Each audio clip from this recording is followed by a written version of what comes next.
Добър вечер. Това е обещаното продължение. Казана дума, хвърлен камък, речено сторено. И за да не ви губя времето, понеже има доста неща, които искам да покажа и да обсъдим. Първо, поредната порция на интервюто с доктор Владимир Зеленко от италианската телевизия. Да започваме.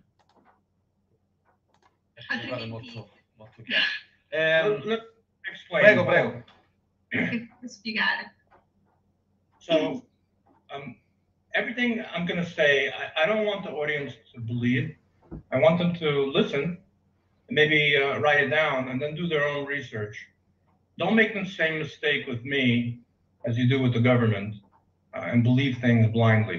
I think it's your responsibility to take information being presented and use your mind and use your powers of deductive reasoning and figure out if it's true and if it's not. And everything I'm going to say, I'm going to document and give you sources for the basis of what I'm saying so that you can go and investigate that information. I think it's very important because otherwise people are led astray and reach the wrong conclusions. Why don't you translate that first? Quindi io tutto quello che... COVID-19 is an artificially made bioweapon, a weapon of mass destruction. Il Covid è un'arma di distruzione di massa. No one even is debating that anymore. And the reason we know this is that there's a very clearly documented patent trail that illustrates the progression and development of this weapon. The way it started was in 1999 in the University of North Carolina. Dr. Ralph Barrick took a bat coronavirus, modified a surface protein on it, and made it infect human beings. And then we have a patent number associated with that technology of how to transform an animal virus to a human infecting virus. Ok, come abbiamo detto, questa è una... That's only part of the transition. In 2015, Dr. Ralph Barrick and Dr. Zheng from the Wuhan laboratory in China worked together, funded by the NIH, and published a paper of how to take a virus, bat coronavirus, which now infects human beings, and to increase its destructive effects on the lungs of a human being, and also to cause blood clots. That's what's called gain of function research. They gave new function, they created a weapon of mass destruction. And that was in 2015. And then there are several patents associated with that paper that show how to transform a benign virus to a lung-killing, blood-clotting-causing virus in human beings. And so when this virus was released as a weapon with a very, very specific agenda, which was to scare every human being, that every single human being should live in fear, lock down the economies and isolate people from other people. And that is a form of psychological warfare. If you induce fear over time and you isolate a human being from the people they love, all the data shows that a person will psychologically decompensate. And basically that's how they caused mass psychosis. Okay. Yeah, go ahead. Quando è stato rilasciato questo virus proprio come arma per una specifica agenda, che era quella di spaventare ogni umano e che ogni umano dovesse vivere nella paura, doveva essere isolato anche dalla propria professione, non solo dalle persone, perché questa è una forma di guerra psicologica che induce, fatta apposta per indurre la paura e l'isolamento, perché tutti i dati dimostrano che questa strategia scompensa in una maniera molto profonda le persone. And the fear has a very specific agenda, which is to motivate billions of people to do something that they ordinarily would not want to do. For example, taking an experimental vaccine. And so before we go into the vaccine, if my stipulation is correct, that the real weapon here is the induction of fear and psychological warfare, then you do understand that anything that weakens the fear, anything that helps people calm down and get reintegrated back into society, will be a weapon against their weapon. It will be vilified. So that's why, for example, when hydroxychloroquine showed an 85% reduction in death, and ivermectin showed the same thing, and monoclonal antibodies and early treatment, whenever there was anything that made sense, whenever there was anything that could actually help people reduce the severity of this illness and help people get back to being psychologically normal and reintegrate into society, was immediately suppressed. Ok, allora, quindi cosa vuol dire questo? Che se l'arma era quella di indurre la paura? For example, I'll give you a very simple proof. In Australia, they made illegal ivermectin use, not because it doesn't work, but because it causes vaccine hesitancy. In other words, it prevents or it causes many people not to want to take the vaccine because they have something that could treat their infection and they get better.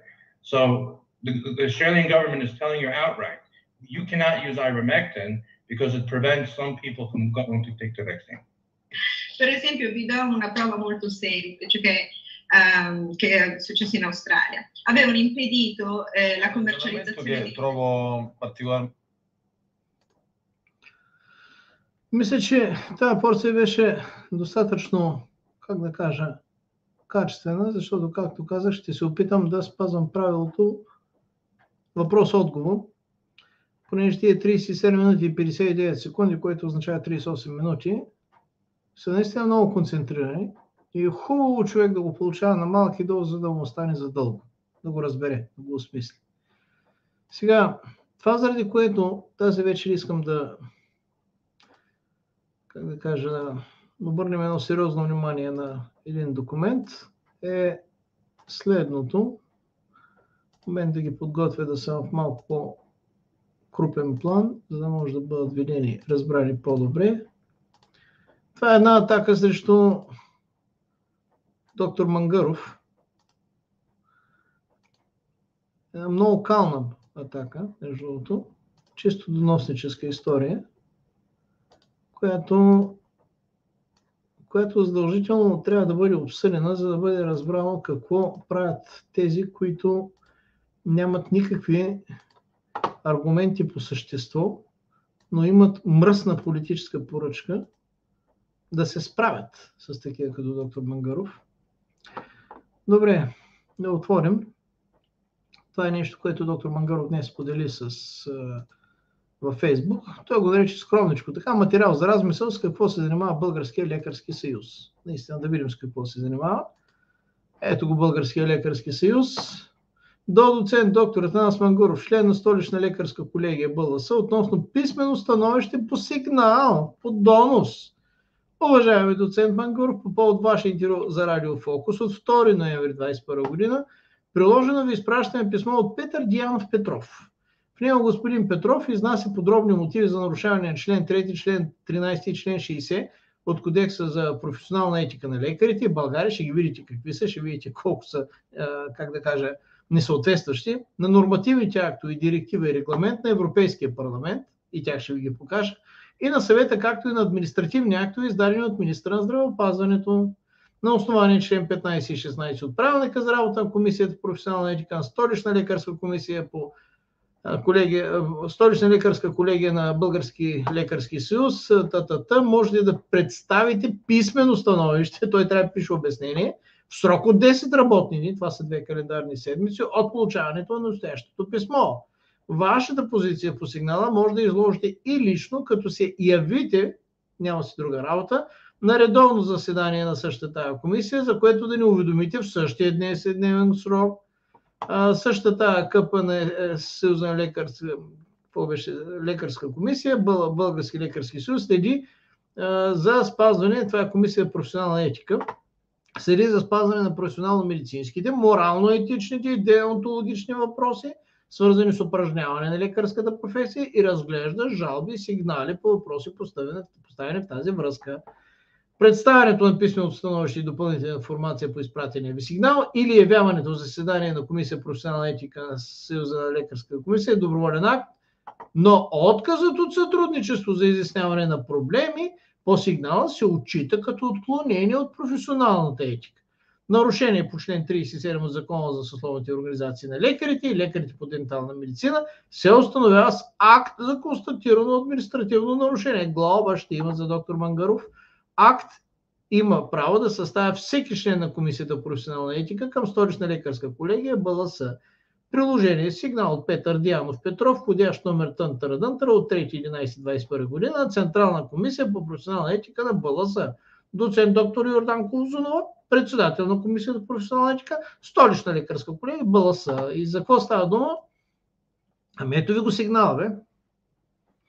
До членовете на Централна етична комисия, Български лекарски съюз, доктор Майя Аргирова, доктор Йорданка Узунова, Пенка Стойнева, Калоян Куртев, Татяна Матева, доктор Елена Стайкова, доцент доктор Иванка Гергова, доктор и така, до председателя на регионалната комисия по професионална етика към БЛС доктор Юрий Жечев, имейл закрит от Петър Дианов Петров ЕГН, някакси.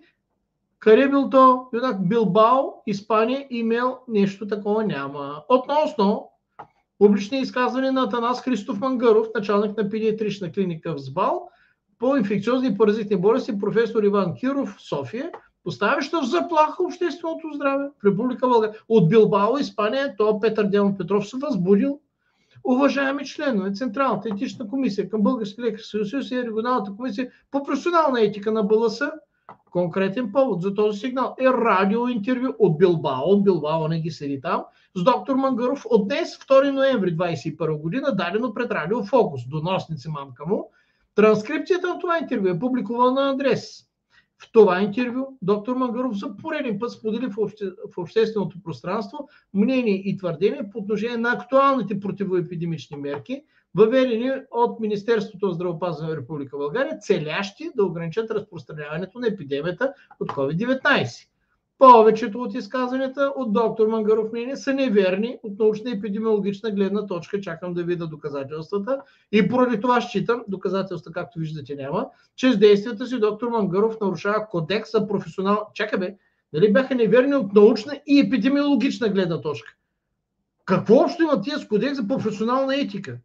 Някой да видя нещо доказателства от научна епидемиологична гледна точка? Няма.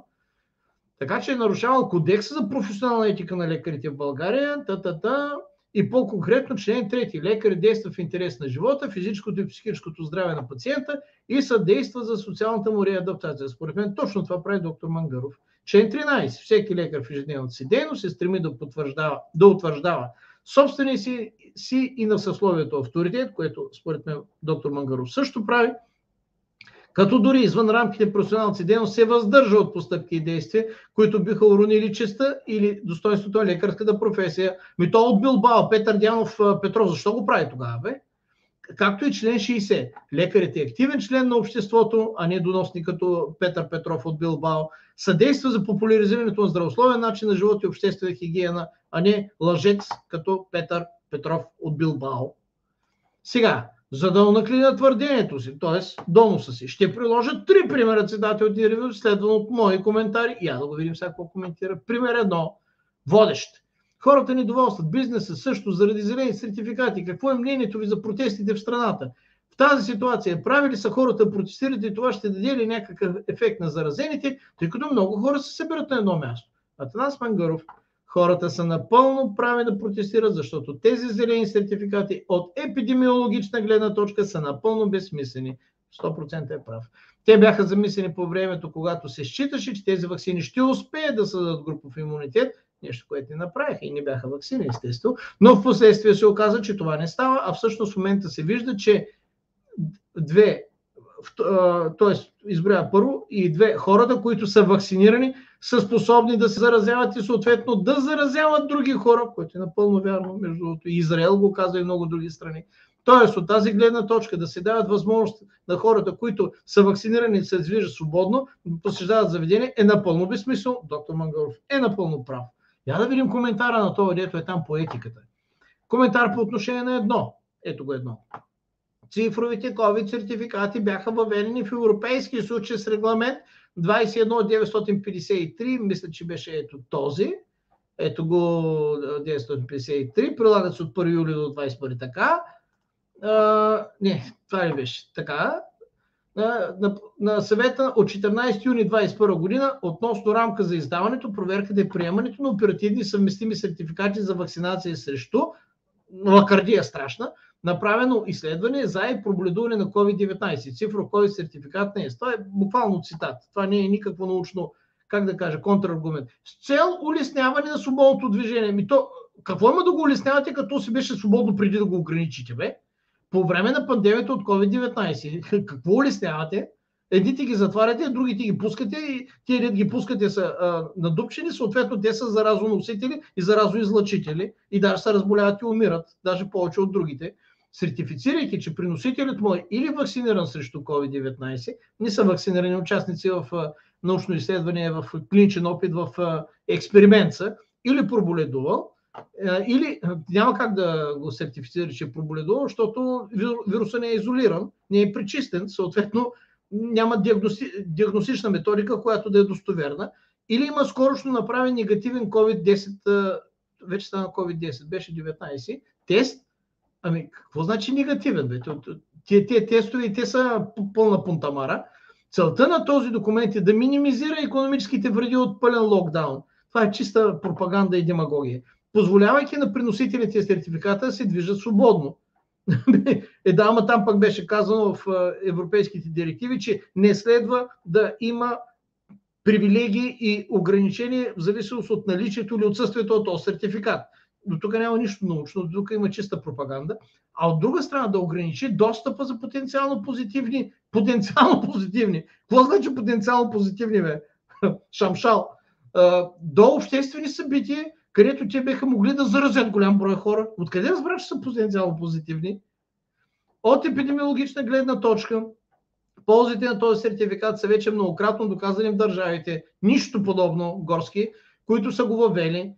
Всичко е точно обратното. Но доктор Мангаров прави обратно по смисъл твърдение, проверено от практиката, между другото, без да даде никакви конкретни доказателства. Ами в радио не са те викали да си носиш разпечатките, иначе има такива конкретни доказателства, господин Петър Петров. Успокойте се, с което противоречи на издадените от изпълнителната власт на Република България норми. Няма такива норми. Има заповеди, които са противозаконни. Коментар по отношение на две. Доктор Мангаров, казвайки, че, цитирам, хората, които са вакцинирани, са способни да се заразяват и съответно заразяват други хора, край на цитата, прави внушение, че ваксините не намаляват риска от заразяване с COVID-19. Не е внушение, е твърдение и то е научно обосновано, доказуемо и в това число и в научната периодика. То Петър Петров от Билбао, ако не го знае, да му го съобщим, да му го покажем, да му навремем от суната там на този доносник.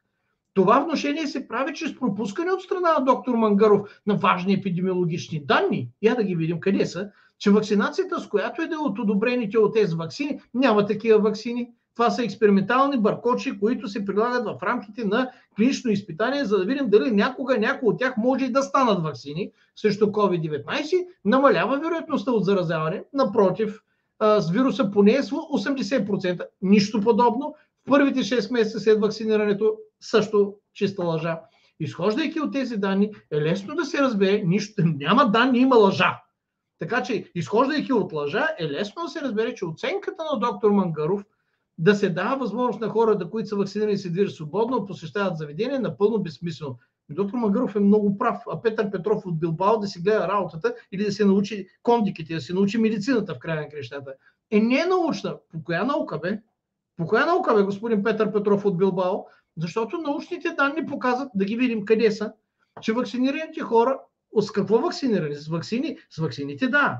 Ама тук не става дума за вакциниране, става дума за надупчени с експериментални баркочи. В сравнение с невакцинираните е много по-малко вероятно да бъдат симптоми.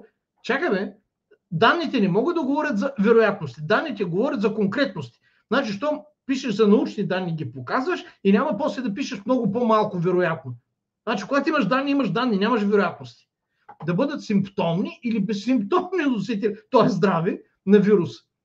Нещо повече, в ситуация, в която България има най-нисък процент вакцинирани жители, не са вакцинирани, бе, човек, оправи с терминологията, в целия Европейски съюз и най-висока COVID-19 смъртност. Няма такава. Министерството на здравеопазването казаха, че нямат никаква представа по кой начин могат да ви извадят умрелите от COVID на милион жители.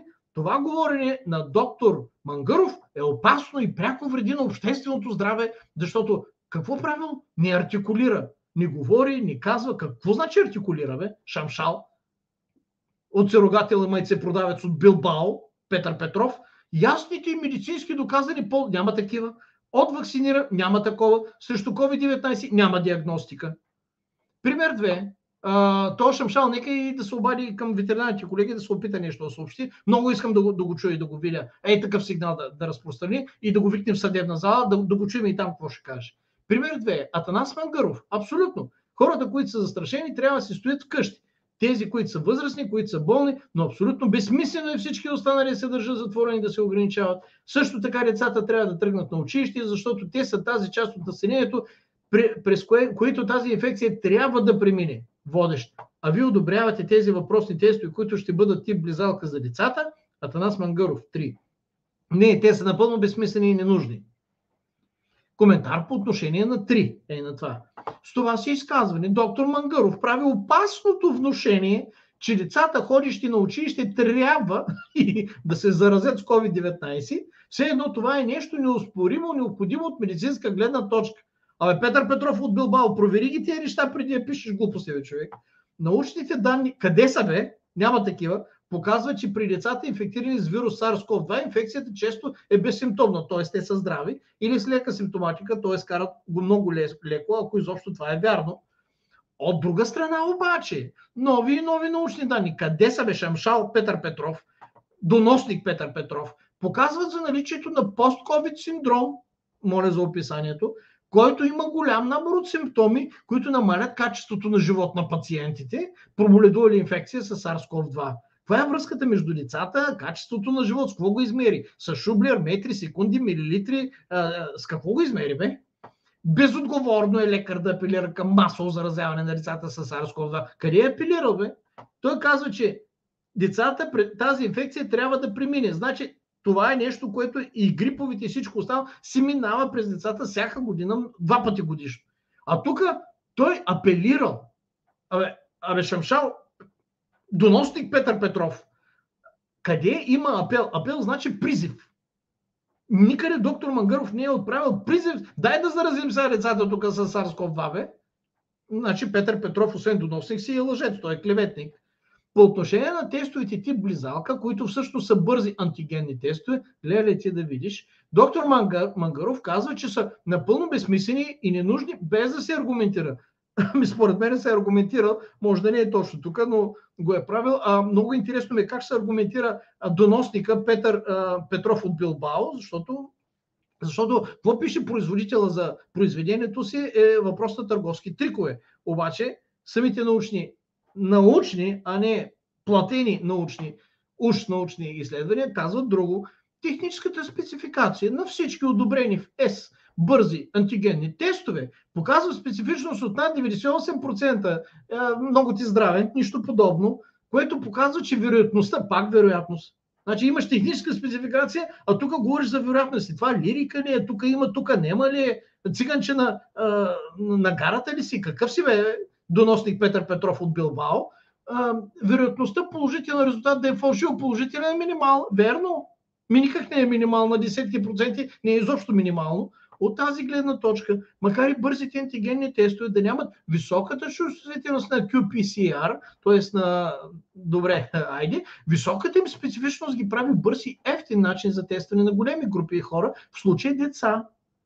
Високата чувствителност на PCR, ако не знае доносник Петър Петров от Билбао, CDC на 21.07.2021 година каза, че с тази висока чувствителност никаква работа не става, свалят спешното извънредно разрешение за използване, защото този тест хич го няма и от края на тази година няма да го признават изобщо. Така че шамшал доносник Петър Петров от Билбао да си приговори кондиките, да си прегледа учебници, да я научи тази медицина и тогава да пише такива грозни подли доноси.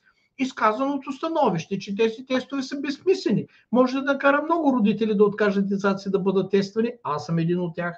Няма да позволя да им тестват децата, което само ще усложни така или иначе сложната вече епидемиологична обстановка. Нищо подобно, Горски. Ти изобщо не си наясно за какво става дума. Пример 3. Водещ. Доцент Мангаров, какъв е вашият коментар по повод срока на годност на ваксините? Поставят ли се в България ваксини с изтекъл срок на годност? Да.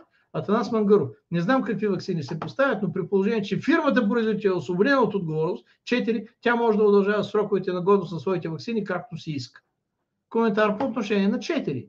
С това си изказване доктор Мангаров прави изключително опасното внушение, че в страна членка на Европейския съюз, която е фармацевтична фирма, цитат, може да удължава сроковете на годност на своите ваксини както си иска.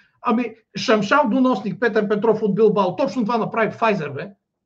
На 24 октомври 2021 година Българското Министерство на здравеопазването публикува свое становище, в което се заявява, че на 10 септември 2021 година след извършена оценка от Европейската агенция по лекарствата в Европейския съюз, Pfizer с техните прочути корупционни практики, беше одобрен нов срок на годност на комирнати при условия на съхранение при свръхниска температура в моловете, по зарзавачиниците, по улиците, по кафенетата, навсякъде при свръхниска температура. Да. Продуктовата информация е актуализирана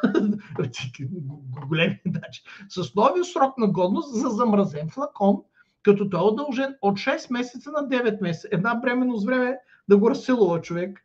Условията на съхранение остават непроменени. Минус 90 до минус 60 градуса. И къде ги видяхте? Като те чешма нямат и хладилници нямат в тези места, дето ги бучат тия глупости.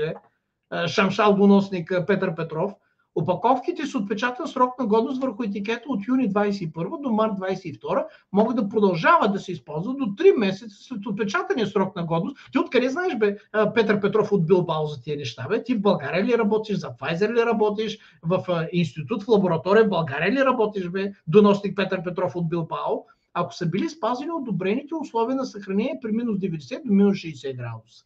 От тази гледна точка с това си изказване доктор Мангаров прави опасното внушение, ти да видиш, че ваксините не подлежат на санитарен контрол. Да, не подлежат, те си го казаха, писаха, отговаряха, точно така е. И производители не носят никаква отговорност, самия производител така рада да го подписваш, за съдържанието и ефективността на ваксините, точно така е, което категорично не е вярно. Шамшал доносник Петър Петров, твоето не е вярно и това е документално потвърдено, както ви е добре известно, точно това ми е добре известно, което току-що казах. Отново в ситуация, в която България има най-нисък процент вакцинирани жители в целия Европейския съюз и най-висока COVID-19 смъртност на милион жители. Отново пропаганда, демагогия и лъжа, опровергана в това число и от Министерството на здравеопазването на България в официалната кореспонденция, на официалните запитвания по закона за, за достъп до обществената информация. Господина Шамшал, доносник Петър Петров от Билбао, тук пише просто глупости и лъжи. Това говорене на доктор Мангаров е опасно и пряко вреди на общественото здраве. Верно? Да го докажем, да го проверим как. Защото не артикулира безродници от сирогатели, значи ти да видиш криво разбрани цивилизатори. Значи. Една гьостерица не окастрена, че по тъпите ви чутори. Ясните и медицински доказани, няма нито ясни, нито медицински доказани ползи от вакциниране, няма такова, защото дупченето с експериментални баркочи не е вакциниране, а е участие в клинично изпитание в експеримент Б срещу COVID-19, който не е диагностициран нормално. във връзка с гореизложеното се надявам Централната етична комисия да се сезира и да наложи на доктор Мангаров максималното по тежест наказание, което е в нейните правомощия, поради обществено изложените твърдения от негова страна, които противоречат както на научните доказателства, които никой не е приложил и не ги видяхте до тук, защото няма такива, за ефективността на COVID-19 ваксините, пропаганда и демагогия и изобщо, и реклама, така и на влязлата в сила заповед АО 19.10. Но той е бил в течение за въвеждането на временни, поредните противоепидемични мерки. Заповед противозаконна е повод за прокуратурата, а не за изпълнение.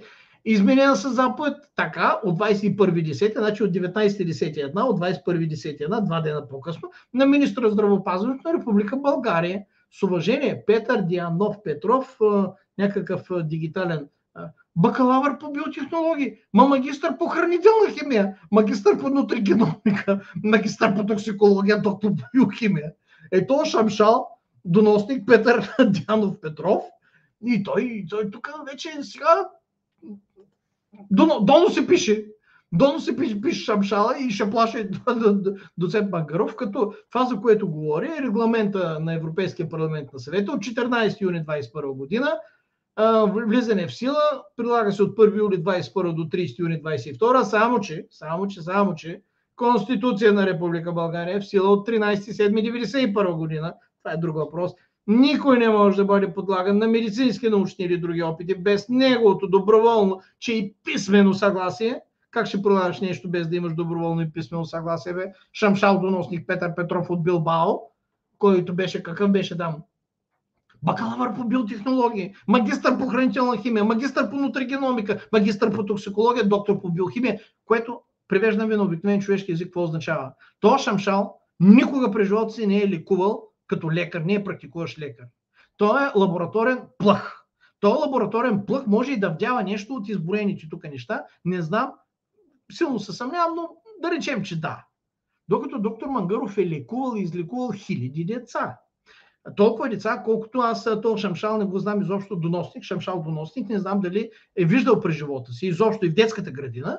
И то доносник от Билбао сезира тук, видите ли, комисията, за да правим мръсно на доцент Атанас Мангаров и уния са възбудили, уния от Български лекарски съюз, също според мен са от антибългарски лекарски съюз, айде пак шумно стана, защото иска да ви покажа за какви европейски норми и за какви европейски практики иде реч и тук ще окаже, че не е само европейски, ами това, например, сега искам да ви покажа, то да, малко така, Лондон вече, Парк Скуер, нали, напусна Евросъюза, ама неотдавна беше. Чай да видим тук шумовете да не са чак толкова силни. Айде да ви го покажа, бе, да му се не видим. Скуер, бе. Айде да не го повтаряме. Чай да ви пусна другото. Нещо, което смрадовете така пропускат малко, защото трябва да ни го показват наистина. В момент сега да ги видим. Тия са малко по-мирни, но това е само първата част, която е малко по-мирна. Пак в Брюксел. В предишното предаване не съм ви го показвал. Чай да видим сега Брюксел. Брюксел не беше ли в Белгия, бе? Белгия не беше ли в Евросъюза, бе? Брюксел не беше ли столицата на Евросъюза, бе? Ето ги, тук хората събрали са, според медиите, вероятно 15-20 човека. Ари 50-100 да са. Може 105-6-7 да са. Незначително количество хора се е събрало на улиците на европейската столица Брюксел. Дали ги виждате какви са? Абсолютно незначителни. Тук някакви маргинали са събрали, някакви тъпи антиваксери, някакви тук 10-15 човека, там 50 човека или нещо такова. Нещо като няма нищо общо взето. Само, че това е само началото, защото след това има и продължение. Чай да видим да не дигне сега да избухне някакъв силен шум. Момент, да, тръгнаха едни тук сирени, едни линейки. Това е кратичко, минута и 20 секунди, пак в същия Брюксел. Много е красиво там. Брюксел, красота, неземна. Я да видим сега тук. Какво щастие неземно е за хората. Тръгнали са на разходка и полицаите искат да се срещнат с своите работодатели, които са щастливи от прилаганите мерки и работодателите, т.е. гражданите, т.е. данъкоплатците на Брюксел, видите ли, тръгнали се да ги къпят, загрижили се и за тяхната хигиена, за закаляването на техните тела и характери. Иначе хората са много щастливи от приложените, от наложените мерки, от зелените сертификати, парцали, зеленясвани, зелените еоглени. Много са щастливи хората. Много европейско име, много им е хубаво. и са тръгнали да го изразяват колко много са щастливи и искат една така безплатна баня, малко така, нали. Ето, виждате ли, тръгнали са да я къпят хората, е така баня. Няма нищо, бе. Европейски практики от най-добър тип. В края на крещата, какво толкова? Брюксел, Европа, евроценности на килограм, на парче, на метър, на литър. Кой както си, тук май е на литър, защото доста вода тук, според мен. Мият улиците и тук тия щастливите хора от мерките, разбирате ли, показват на полицайите къде трябва да мият улиците. За това става дума. В случай, ако не сте разбрали, нали, да ви го обясня. Ето ги хубавите улици, такива, брюкселската столица на Евросъюза, столица такава. Айде и това да го позатворим, защото нали видяхте какво става в Брюксел, бе? В Брюксел, бе. Европарламентния Брюксел. Тук пак ще има малко шум, ще се опитаме да го минимизираме, но то малко трудна работа. А това пък къде е? Това направо си е в Австрия, бе, където канцлерите взеха да ги сменят като носни кърпички. Австрия, нали знаете, там всичко е много красиво. Тук също има пълна хармония, пълно разбирателство. Ето тук изобщо единение между народа и между хората. Виждате, всички с маски, всички са социално дистанцирани. Всички спазват мерките, нали, дисциплинирани европейци са. Без дисциплинирани европейци може ли тази работа да стане? Не може, няма как да стане. Освен в Австрия и освен в там, където ви казах, там в Лондон и прочее, има още една такава пак европейска територия, дето ви казва там Испания, Барселона, нали, помните Стоичков. Я да видим Барселона какво става. Тук 10-15 маргинали, виждате социална дистанция, всички с маски, всички. И тук изразяват своите топли чувства и да го кажем лирически, романтични мнения по отношение на цялата тая, как да кажа, грижа за здравето на всеки един човек. Такава активна, интензивна грижа хората не са виждали не знам от кога и много държат да се зарадват истински на тая грижа. Но много трябва да я се зарадват и както виждате, радвате се навсякъде. Тая грижа е толкова повод за такива големи радости. И то Шамшал, доносник от Билбао, и той там скрил се, Паис Баско, там столицата в страната на баските, пак в Испания. И тук бакалавър по биотехнологии, магистър по хранителна химия, магистър по нутригеномика, магистър по токсикология, доктор по биохимия, по профеткаджиите и по лабораторните мишлета. И той на доктор Мангаров, който е лекувал и излекувал хиляди деца. Над 20 години практика, той е тръгнал доноси да пише, бе. То Шамшал, бе. Какво да ви кажа?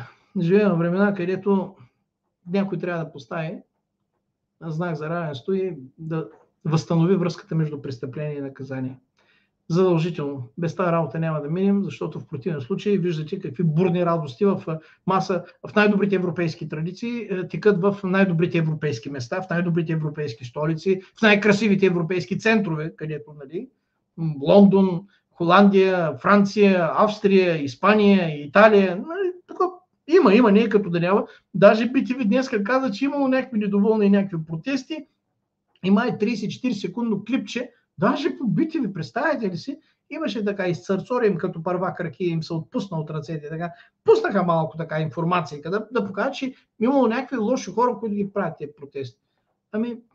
Какво да ви кажа, предстоят и в България, и у нас. В най-скоро време и сега да се сформира това така наречено правителство, е почнало по същия начин. Ние знаем какво да правим, ние знаем с кого да го направим, ние знаем кога да го направим, ние знаем къде да го направим, знаем, готови сме. Не съм само аз, слава Богу, че не съм само аз.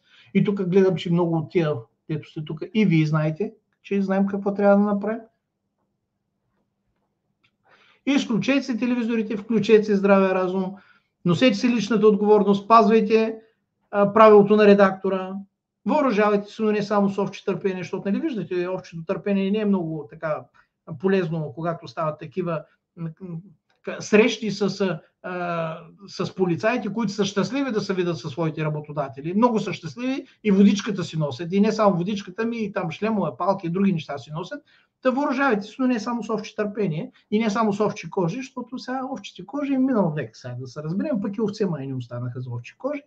Така че, общо взето, продължението следва и имаме още неща за обсъждане. Не си мислете, че нещо приключва. Нищо не приключва, всичко продължава. Напротив, даже усилва се. Благодаря ви за вниманието.